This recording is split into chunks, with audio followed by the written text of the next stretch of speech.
साथियों, आप सभी का स्वागत है तथागत एडू ज़ोन पर। आज हम सामान्य हिंदी जो मेंस वाला देख रहे थे, उसमें से बाकी जो पोर्शन बचे थे व्याकरण वाले, उनको आज कवर करेंगे। और ये खास करके जो वीडियो है, इसमें हम मैक्सिमम जितना सामान्य हिंदी वाला जो पोर्शन है, उसके ओवरव्यू बता रहे हैं ज़्यादा जानकारी के लिए।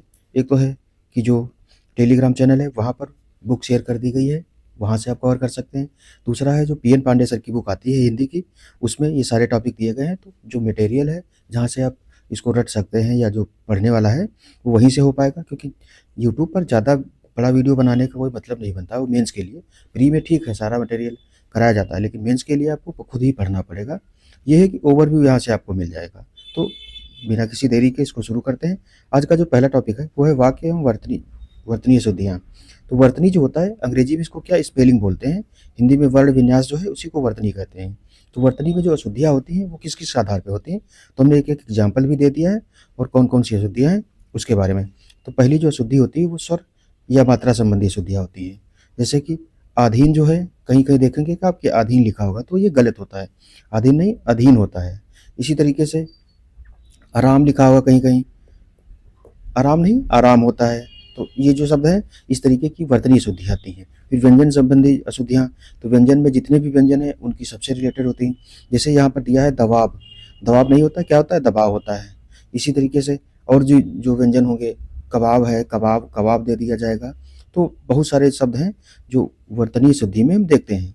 फिर संयुक्त व्यंजन से संबंधित जो अशुद्धियाँ होती हैं, उसमें क्या क्या होती हैं, तो जो ये हमें इंपॉर्टेंट लगा ये हमने देख। जैसे आशीर्वाद को क्या लिखा है, तो आशीर्वाद लिखा है, जबकि होता क्या है, आशीर्वाद होता है। तो जो मात्रा है इसमें वा पर लगेगी, ना कि सा पर लगेगी, ठीक है। फिर व्यंजन द्वैत संबंधी, जहाँ पर जिसे देखते हैं कि साथ में जो डबल व्यंजन होते हैं उनमें कौन कौन सी, तो जैसे अज्ञेय जो है, ये ज्ञा वाला रहेगा, आधा गा और या नहीं रहेगा, ठीक है। तो अज्ञेय के लिए ज्ञा अलग से आता है, तो अज्ञेय है। फिर संधि संबंधी अशुद्धियाँ जो हैं, तो संधि जो है ये विसर्ग संधि है। तो विसर्ग संधि में हम देखेंगे जिसे निरोग नहीं होता है, निरोग होता है। ये कॉमन अशुद्धि है कि बहुत जल्दी गलत हो जाता है। इसी तरीके से और जो है परोपकार जो हो गया, तो परोपकार, परोपकार। तो समाज संबंधी जो अशुद्धियाँ हैं उसमें क्या है, तो आत्मा पुरुष नहीं होता है, क्या होता है, आत्म पुरुष होता है। इसी तरीके से जो पिता ऋण है, पिता ऋण ना होकर के क्या होता है, पितृ ऋण होता है, उस तरीके से। फिर लिंग एवं वचन संबंधी जो अशुद्धियाँ हैं, तो इसे कवित्री नहीं होता है, कवित्री होता है। ये शुद्ध शब्द कौन सा है, कवित्री हो जाएगा। उसके बाद प्रत्यय संबंधी जो अशुद्धियाँ हैं, तो उसमें कौन सा है, धैर्यता नहीं होता है। प्रत्यय मतलब कि इसमें ये प्रत्यय नहीं लगेगा। धैर्य जो शब्द है खुद में ही संपूर्ण है, इसमें धैर्यता नहीं लगाया जाता है, ठीक है। इस तरीके से अशुद्धियाँ जो होती हैं। फिर हलंत संबंधी अशुद्धियाँ, तो इसे नवम में माँ पूरा रहेगा, ना कि आधा रहेगा। तो नवम जो है ये हलंत नहीं रहेगा, नवम पूरा ही माँ रहेगा। जैसे भगवान है, भगवान शब्द में ये हम देखते हैं कि कहीं का हलन लगा देते हैं, जबकि हलन नहीं होना चाहिए, पूरा भगवान ही रहेगा। महान में कहीं का हलन रहता है, कहीं का नहीं रहता है, तो महान जो है पूरा ना ही रहेगा, ठीक है। फिर विदेशी ध्वनियों से संबंधित जो अशुद्धियाँ हैं, उनमें कौन कौन सी हैं, तो उसमें देखें जैसे ये हिंदी का शब्द है जरा, जरा का मतलब होता है वृद्धावस्था, लेकिन वहाँ का जो जरा आएगा, इसमें नीचे जो नुक्ता रहता है जा के नीचे, तो उसका मतलब होता है थोड़ा। तो इस तरीके से जरा अगर ये वाला है तो थोड़े के सेंस में होगा, और अगर वृद्धावस्था को दिखाना तो ये हिंदी वाला जरा रहेगा, इस तरीके से। अब है वाक्य संबंधी जो अशुद्धियाँ हैं, उनमें किन किन आधार पर अशुद्धियाँ होती हैं, तो उनको भी देख लेते हैं। संज्ञा संबंधी जो अशुद्धियाँ होती हैं, तो इसे वे तीन बहन हैं, तो क्या होना चाहिए, वे तीन बहनें हैं, लेकिन यानी कि बहन ये नहीं होगा, ये बहुवचन है, बहुवचन में बहनें हो जाएगा। उसके बाद सर्वनाम संबंधी जो अशुद्धियाँ होती, तो तेरे को क्या चाहिए, तो तेरे को नहीं होगा, यहाँ पे क्या होगा, तुम्हें क्या चाहिए। उसके बाद ये विशेषण संबंधी अशुद्धियाँ हैं, तो इसमें कहा गया कि ये अच्छा लड़का है, अच्छा लड़के हैं, तो होना क्या चाहिए था, ये अच्छे लड़के हैं। अच्छा, अगर एक लड़का होता तो यह अच्छा लड़का होता। अगर दिया है कि ये अच्छे लड़के हैं, तो यानी कि ये बहुवचन वाला हो गया, तो बहुवचन में क्या होगा कि ये अच्छे लड़के हैं।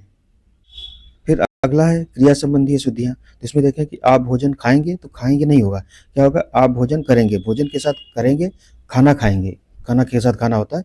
बट अगर देखें तो भोजन क्या होगा, भोजन के साथ खाएंगे, क्योंकि ये शुद्ध हिंदी वाले शब्द हैं, तो इसमें खाएंगे, ठीक है।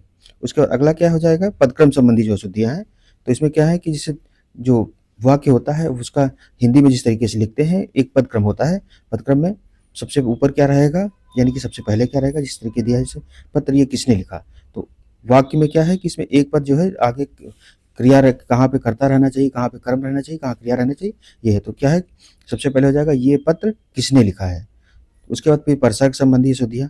परसर्ग वाला ये हो गया कौन सा, उपसर्ग वाला, जैसे कि कर्ता ने कर्म को करण से, ये जो परसर्ग है कौन कौन से हिंदी में परसर्ग यूज किए जाते हैं उन्हीं का दिया है। तो कर्ता ने कर्म को करण से के लिए संप्रदान अपादान से, इसमें है करण, ये अपादान जो है ये अलग होने के भाव में आता है। उसके बाद में संबंध काकी के नानी ने, अधिकरण में मैं या पर, फिर संबोधन हे हो अरे, इस तरीके के जो है ये शब्द आते हैं। तो ये उदाहरण दिया है कि किताब छत में पड़ी है, जबकि होना क्या चाहिए कि छत में पड़ी, कोई किसी चीज़ कहीं पर रखी होती है तो उसको क्या बोलते हैं, पर रखी है, उसके ऊपर है।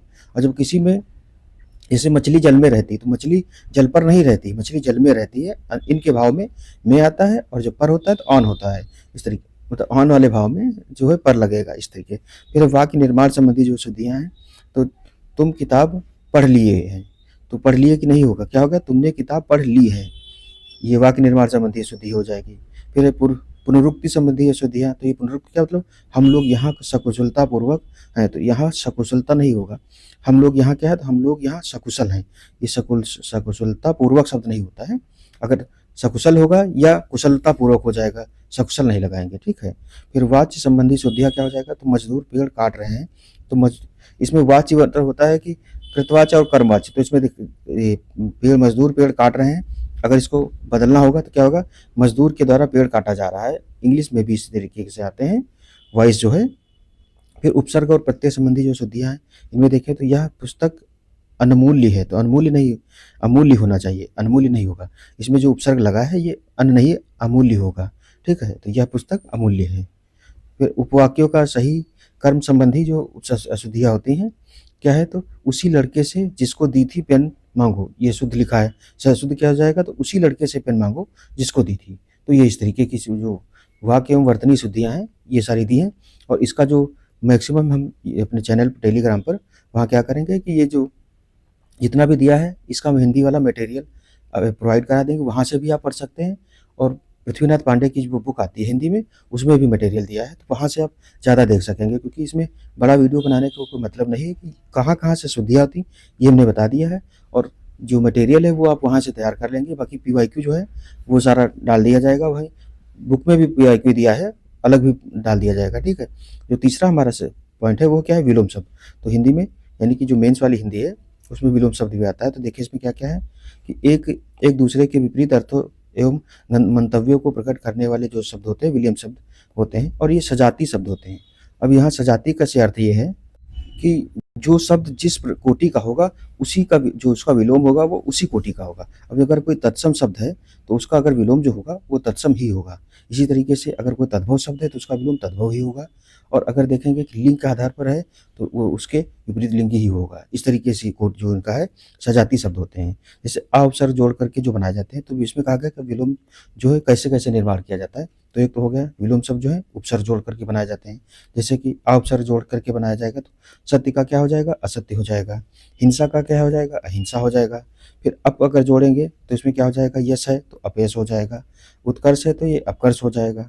इसी तरीके से प्रति उपसर्ग जोड़ेंगे तो आगामी है तो ये प्रतिगामी हो जाएगा। दुर उपसर्ग जोड़ेंगे तो क्या हो जाएगा, सुबोध है इसका क्या हो जाएगा, दुर्बोध हो जाएगा। अगला देखें कु उपसर्ग जोड़ करके, जैसे सन्मार्ग है तो इसका क्या हो जाएगा, कुमार्ग हो जाएगा। फिर उपसर्ग परिवर्तन द्वारा भी होता है, जैसे कि आयात था तो आ उपसर्ग था, इसका क्या कर देंगे, निर कर देंगे तो निर्यात हो गया। फिर संयोग था, संयोग का जगह पर वियोग कर देंगे, वी उपसर्ग लगा देंगे तो वियोग हो जाएगा। लिंग परिवर्तन द्वारा भी बनते हैं, जैसे कि लड़का का लड़की हो गया, राजा का रानी हो जाएगा। उस तरीके से फिर निर उपसर्ग जोड़ करके तो जैसे अभिमान का निराभिमान हो जाएगा। विपसर्ग जोड़ करके बनाएंगे तो राग का विराग हो जाएगा। फिर अनुपसर्ग ये हलंत वाला है, अस्तित्व का अनस्तित्व हो जाएगा। फिर निरुपसर्ग जो है ये हलंत नीचे लगा है तो आदर का निरादर हो गया। फिर दुस और दुत जो है तो इसमें देखेंगे क्या, दुस जो है और दुत जो है उपसर्ग जोड़ करके तो सुव्यवस्थित का क्या हो जाएगा, दुर्व्यवस्थित हो जाएगा। निस उपसर्ग जोड़ेंगे, ये निस जो है सामान्य सा हिंदी है, सा है, और ये जो है ये सारे जो निस मतलब जोड़ेंगे तो कहाँ कौन कौन सा बनेगा, जैसे सचेष्ट का क्या हो जाएगा, निश्चेष्ट हो जाएगा। तो इस तरीके से उपसर्ग जोड़ करके जो विलोम शब्द बनते हैं ये उनके प्रकार दिए गए हैं कि किसे जोड़ने से क्या क्या बनता है।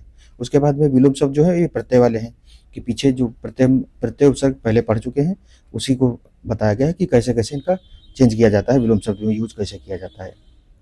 इसमें देखें हम कि जो ई प्रत्यय है जोड़ करके जैसे लड़का है, लड़की बन गया और इसका लड़के का लड़की अगर लिंग परिवर्तन से भी बनता है, बाकी ई प्रत्यय से भी बन जाता है।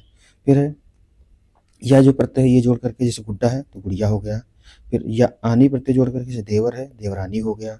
जेठ, जेठानी हो गया। फिर मूल संरचना जैसे कि मूल संरचना में भी परिवर्तन करते हैं, जैसे कि हानि का लाभ होता है, काला का सफ़ेद होता है। इस तरीके से ये मूल संरचना में सब परिवर्तन करके किए जाते हैं। फिर जो बिना विलोम वाले शब्द हैं, कुछ शब्द ऐसे हैं इनका विलोम शब्द नहीं है, जैसे कि गेहूँ का नहीं है, चना का नहीं है और बिस्तर जो है इसका विलोम नहीं है, कि हर चीज़ का विलोम ज़रूरी नहीं कि हो ही, ये अपवाद में आते हैं। फिर अगला देखें तो अनेक शब्दों के लिए एक शब्द है, यानी कि वाक्यांशों के लिए जो एक शब्द होता है उसमें क्या यूज किया जाता है। तो हिंदी भाषा में अनेक शब्दों या वाक्यांश के लिए स्थान पर एक से मतलब पर भावपूर्ण एक शब्द का प्रयोग किया जाता है। हिंदी भाषा को प्रभावशाली एवं आकर्षक बनाया जा सकता है। तो पूरा वाक्य दिया, वाक्य की जगह पर अगर एक हम वाक्यांश यूज कर दें, यानी कि एक शब्द यूज कर दें, उसकी जगह पर क्या होगा, जगह कम हो जाएगी। ये खास करके संक्षेपण में काफ़ी, संक्षेपण और सारांश में भी यूज होता है, क्योंकि वहाँ पर क्या होता है कि हमें एक तिहाई लिखना होता है अपने गद्य खंड का, तो उसमें उसी वजह से ये वाक्यांशों के लिए एक शब्द यूज किया जाता है। वाक्यांश से और एक शब्द यूज करने से क्या होता है, एक तो है कि भाषा की जो प्रगति है वो अच्छी हो जाती है, उसके बाद में थोड़ा आकर्षण बढ़ जाता है कि देखने में लगता है कि प्रभाव बढ़ जाता है, और दूसरी चीज़ है कि कम शब्दों में ये प्रयास जो शब्द होता है, पूरी बात है कह दी जाती है। जैसे कि आलोचना करने वाला क्या कहलाता है, आलोचक कहलाता है। अब पूरा वाक्य लिखने की जगह पर क्या आलोचक शब्द लिख दिया तो खत्म बात। फिर जिसका कोई शत्रु ना हो तो उसको क्या बोलते हैं, अजात शत्रु। फिर जीतने की इच्छा रखने वाला क्या बोल कहलाता है, जिगीषा कहलाता है। मरने की इच्छा रखने वाला मुमूर्षा कहलाता है। तो जो जो व्यक्ति मरने की इच्छा रखता है उसको क्या कहेंगे, मुमूर्षा नहीं, मरने की इच्छा रखने वाला जो है ये मुमूर्षा कहलाया जाएगा, और मरने की जो इच्छा है वो मुमूर्षु हो जाएगी। ठीक है। युद्ध की इच्छा रखने वाला क्या होगा, युत्सा हो जाएगा। व्यक्ति के बारे में तो युत्सा हो गया। फिर तैरने की इच्छा रखने वाला तितीर्षा। बोलने की इच्छा रखने वाला विविच्छा। फिर है जिसका हाथ बहुत तेज चलता हो उसको क्या बोलते हैं, क्षिप्रस्थ। ये कुछ हमें इंपॉर्टेंट लगे तो हमने यहाँ डाल दिए, बाकी बहुत सारे हैं जो आपको पढ़ने पड़ेंगे। फिर अगला है रात्रि का भोजन क्या कहलाता है, ब्यालू कहलाता है। कई बातों को दोहराते रहना तो इसको बोलते हैं पृष्ठ पोषण करना। फिर प्रयोग में लाने योग्य क्या होता है, इसको प्रयोजनीय कहते हैं। तो ये हमारा जो वाक्यांशों के लिए एक शब्द है, इसको इस तरीके से हमने कुछ महत्वपूर्ण जो थे उदाहरण दिए हैं, और बाकी सारे बुक से पढ़ने पड़ेंगे आपको। ठीक है। अगला जो हमारा है मुहावरे और लोकोक्तियाँ। अच्छा, एक चीज़ हमने ये डाला इसलिए है इसमें कि जो सामान्य हिंदी में क्या होता है कि अगर आप मुहावरे, लोकोक्तियाँ, अनेक शब्दों के लिए एक शब्द, तत्सम, तद्भव, उपसर्ग और जो वाक्य में वर्तनी शुद्धि डालते हैं तो उसकी परिभाषा, जैसे खास करके उपसर्ग की परिभाषा पूछता है, प्रत्यय की परिभाषा पूछता है, दोनों में प्रकार पूछ देता है, तो वो हमने लिखा दिया है। उसके बाद में अनेक शब्दों की परिभाषा पूछ लेता है कि कैसे होगा, मुहावरे और लोकोक्तियों की परिभाषा पूछता है। तो ये चीज़ें जो हैं आती हैं, और परिभाषा अंतर दोनों पूछ देता है। तो इसलिए जो जो हमें इम्पोर्टेंट लगा ये हमने डाल दिया, बाकी जो इनका मटेरियल है वो आपको खुद पढ़ना होगा। तो अगला देखें क्या है, मुहावरे एवं लोकोक्तियाँ। तो इसमें जो मुहावरे जो है, मुहावरे का शाब्दिक अर्थ क्या है, अभ्यास। मतलब मुहावरे जो हैं ये समाज में अपने समाज जो है कोई ऐसे शब्द होता है जो काफ़ी समय से प्रचलित होते हैं और इनका निरंतर अभ्यास होता है, वो क्या होते हैं, मुहावरे के रूप में प्रचलित हो जाते हैं। जैसे कि मुहावरा वो वाक्यांश है जो अपने शाब्दिक अर्थों से भिन्न लोकोभ्यास के रूप में किसी विशिष्ट संदर्भ में रूढ़ हो जाता है।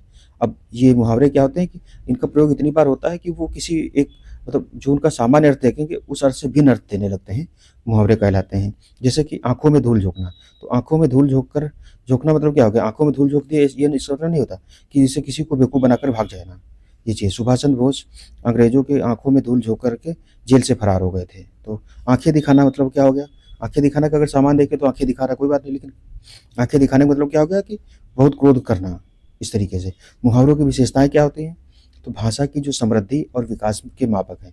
तो किसी भी मतलब हिंदी हो, अंग्रेजी हो, कोई भी भाषा हो, हर भाषा में अपनी भाषा के परिष्करण के लिए कुछ ऐसी विशिष्टताएँ होती हैं जो उस भाषा को में विशिष्टता प्रदान करती हैं। तो हिंदी में हम देखते हैं मुहावरे जो हैं ये क्या करते हैं, भाषा की समृद्धि और विकास के लिए मापक होते हैं। इनका जो प्रयोग है वाक्य के प्रयोग में होता है, न कि किसी अन्य रूप में। तुम जो मुहावरे हैं ये वाक्य प्रयोग में किए जाते हैं और इनका किसी अन्य रूप में प्रयोग नहीं किया जाता है। मुहावरे का जो वास्तविक रूप कभी नहीं बदलता है और ना ही उनको पूरा पर्यायवाची शब्दों से परिवर्तित किया जा सकता है। अब जैसे आग, आग में घी डालना, तो आग में घी डालना की जगह पर हम ये घी की जगह पर पानी नहीं कर सकते। ये क्या होता है कि मुहावरे जो है उनका वास्तविक रूप कभी नहीं बदलता है। आग में घी डालने का मतलब अगर कह रहे हैं तो ये मुहावरा हो गया। अगर इसमें कुछ हम और शब्द जोड़ करके बना दें तो ये मुहावरा नहीं हो जाएगा फिर। ये इसका शब्द, क्योंकि उसका फिर अर्थ जो है वो बदल जाएगा। उनको पर्यायवाची शब्द से नहीं बदला जा सकता, ये चीज़ कही गई यहाँ पर। फिर सामान्यतः हिंदी में मुहावरे का संबंध जो है शरीर के विभिन्न अंगों से होता है। ख़ास करके मुहावरे देखोगे तो उसमें कहीं न कहीं वो मतलब मनुष्य केंद्रित ही होते हैं मैक्सिमम। नाचना आवे आंगन टेढ़ा, इस तरीके की, ये तो खैर लोकोक्ति हो गई। तो इस तरीके की बहुत सारी चीज़ें हैं कि थाली का बैंगन होना, थाली का बैंगन होगा क्या, मनुष्य के लिए तो प्रयोग किया जा रहा है, वो चीज़ है। तो जैसे अंगूठे पर मारना, अपने पैरों पर खड़ा होना, उस तरीके की जो है ये सारे क्या हैं। तो सामान्यतः हिंदी में मुहावरे मुहावरे का जो संबंध है शरीर के विभिन्न अंगों से होता है, जैसे अंगूठे पर मारना, अपने पैरों पर खड़े होना। फिर लोकोक्तियाँ क्या है, तो लोक उक्ति मतलब लोक में जो प्रचलित हैं वो क्या होती हैं, उक्तियाँ कहलाती हैं। उक्ति मतलब कथन, लोक में जो प्रचलित कथन या वाक्य हैं उनको क्या कहते हैं, लोकोक्ति। मुहावरा भी लोक में प्रचलित होता है अभ्यास से, लेकिन उसका उसमें क्या होता है, मुहावरों में एक चीज़ होती है खास करके उनके अंत में ना शब्द जो है इस तरीके का प्रयोग होता है। ज़्यादातर मुहावरों में मतलब अपवाद हो सकते हैं, लेकिन मैक्सिमम में ना शब्द जरूर आता है।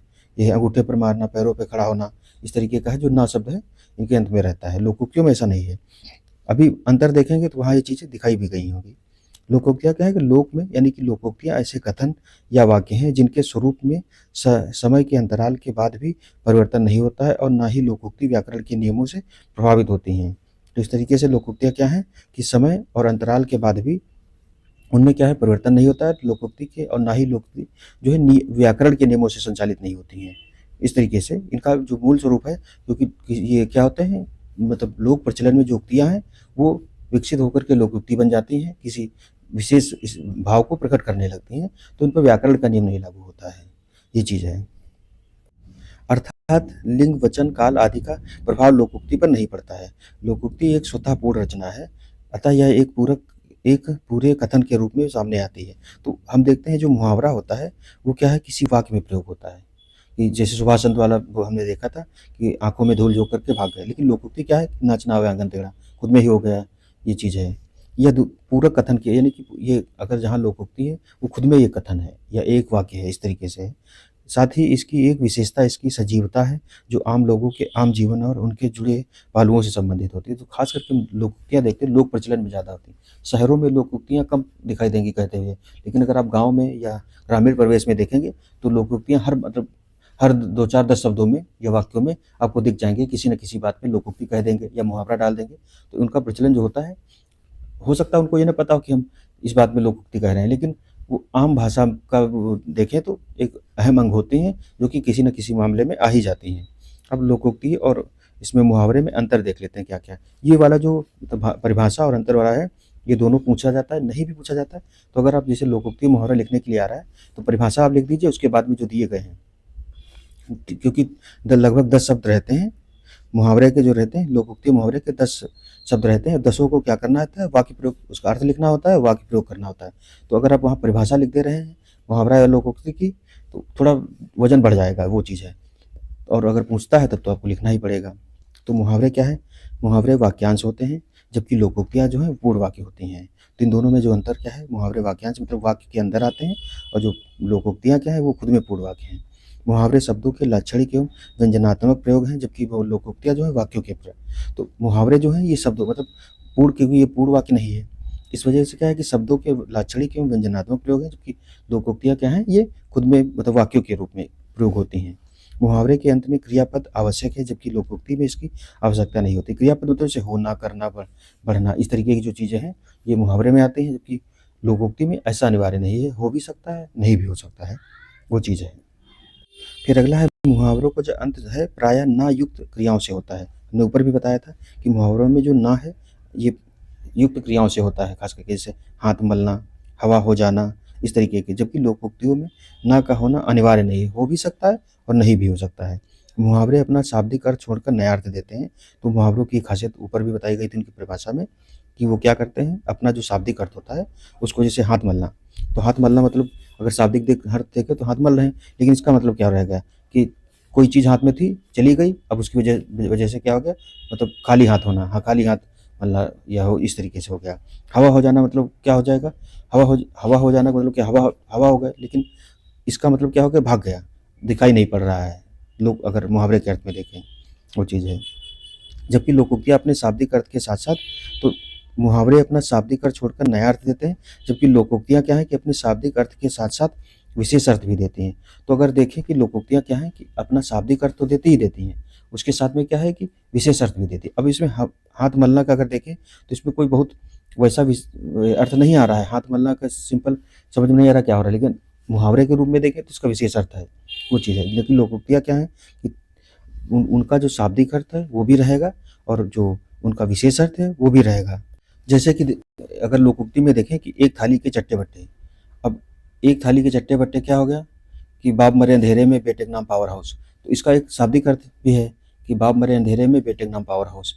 और अगर विशेष प्रयोजन में देखें तो इसका मतलब होता है कि जो कम में ज़्यादा का दिखावा करना, उस तरीके की जो चीज़ें हैं उसमें आता है। फिर मुहावरे का स्वतंत्र प्रयोग नहीं किया जा सकता है, तो ये क्योंकि मुहावरे के स्वतंत्र प्रयोग इसलिए नहीं हो सकता क्योंकि ये वाक्य के भाग होते हैं, यानी कि ये वाक्यांश होते हैं, जबकि लोकोक्तियों का स्वतंत्र प्रयोग किया जाता है क्योंकि ये पूर्ण वाक्य हैं, तो वाक्य जो है ये पूर्ण वाक्य हैं, इस वजह से इनका स्वतंत्र प्रयोग होता है, जबकि मुहावरे का स्वतंत्र प्रयोग नहीं किया जा सकता है। तो इस तरीके से हमने लोकोक्ति और मुहावरा वाला जो पोर्शन है इसको भी देखा है, इसमें हमने उदाहरण नहीं डाल पाए, इसको वहीं टेलीग्राम पर चैनल पर दे दिया जाएगा। बाकी ये जो हमारा सामान्य हिंदी वाला व्याकरण वाला पोर्शन था ये इसमें कवर हो गया है। यूपी पीसीएस मेंस में जो 5 टॉपिक हैं वो सारे कवर हो गए हैं इसमें। लोकोक्ति उपसर्ग यानी कि उपसर्ग प्रत्यय था, उसके बाद वाक्य एवं वर्तनी शुद्धि, फिर विलोम शब्द और वाक्यांश के लिए एक शब्द और वर्तनीय जो लोकोक्ति एवं मुहावरे थे, ये पाँचों टॉपिक कवर हो गए हैं। अब हमारा जो बचेगा गद्य खंड वाला पोर्शन, उसमें क्योंकि 2 गद्य खंड रहते हैं, एक में रहता है व्याख्या वाला पोर्शन रहता है, दूसरे में संक्षेपण वाला रहता है। बाकी शीर्षक और प्रश्नोत्तर रहते हैं, तो दोनों प्रश्नोत्तर दोनों में रहते हैं और व्याख्या और जो गद्य खंड संक्षेपण है, व्याख्या में भी प्रैक्टिस करनी पड़ेगी, संक्षेपण में सबसे ज़्यादा प्रैक्टिस करनी पड़ेगी। टेलीग्राम पर हम कोशिश करेंगे कि संक्षेपण वाले से है कि सप्ताह में 1-2 दिन, हो सकता है इसके लिए अलग ग्रुप बना दें। सप्ताह में 1-2 दिन क्या है कि संक्षेपण का जो भी पीवाईक्यू हुए हैं, गद्य खंड दिए गए, उसमें क्या है कि हम अगर हो सकेगा तो हम भी खुद लिखेंगे, बाकी आप लोग भी लिखने का प्रयास कीजिएगा। तो आज का हमारा लेक्चर यही था। नेक्स्ट लेक्चर में हम गद्य खंड वाला जो है वो शुरू करेंगे। तो मिलते हैं अगले लेक्चर में, तब तक के लिए धन्यवाद। जय हिंद, जय भारत।